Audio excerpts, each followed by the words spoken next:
Brian Stevens here, the National Real Estate Post. Hey, listen, I want to say something. We all need to be better at our jobs, and we're here to help you, but you have to listen to some of the things that we have to say. Oh, and don't think because I'm not charging you money that there's no value in what we have to say. There's a real cost here, and that's your individual attention and intellectual bandwidth. So I want you to think of this logically. Scarcity is a marketer or a loan officer or realtor's best friend. Does that make sense to you? Meaning, do what other people are not doing so we could stand out in the crowd. I mean, really, what a realtor or a loan officer is trying to do is to get a person to make a decision about them. Yes, I'm going to work with Joanna. No, I'm not going to work with Brian. The thing is with scarcity, it improves my odds of success immeasurably if the only choices that somebody is going to have is going to be Brian or Joanna, not 50,000 other realtors or lenders. Does that make sense? So the final point, insert yourself in those conversations on real estate and see if you can win the opportunity for the transaction. So the question you should be asking yourself is, how often do you do that? And the answer is probably not enough.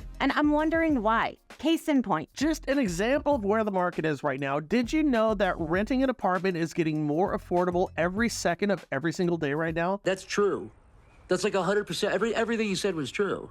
That the number of new rental units being built right now is at a 50-year high, with more than 460,000 being completed this year alone. And as a result, rents have dropped to a 3-month low in a row.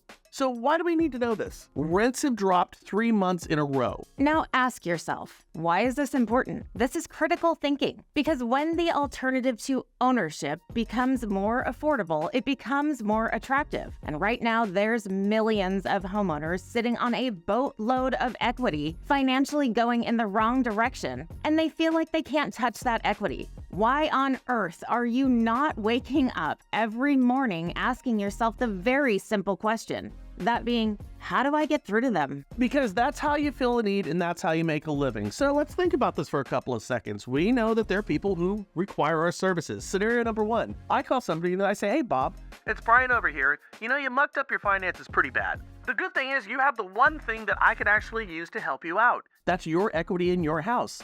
So let me drop a few scenarios for you. Or scenario number two, whoops, Bob, you've crossed that line of no return. You need to sell your home. Now, I know that it sucks, but let me frame it in a way that makes sense. Sell the home, pay your soul-sucking revolving debt, go rent a nicer home than the one you're selling for half the payment, then get your act together. And in a year, you'll jump back into the market and buy your old home for 70 cents on the dollar. Or scenario number three, we just call up and say, hey, Bob, how are things going over there? I mean, does that make sense to you? I think it might be the best answer. It's kind of like what Miles Davis said, and sometimes the sales are the words that we keep between our ears. But listen, we know there's a ton of Bobs out there and they're all screwed. And there's enough Bobs out there to make any one of us lenders or realtors independently wealthy, even in this challenging market. But you need to understand that you need to find ways to go get more Bobs.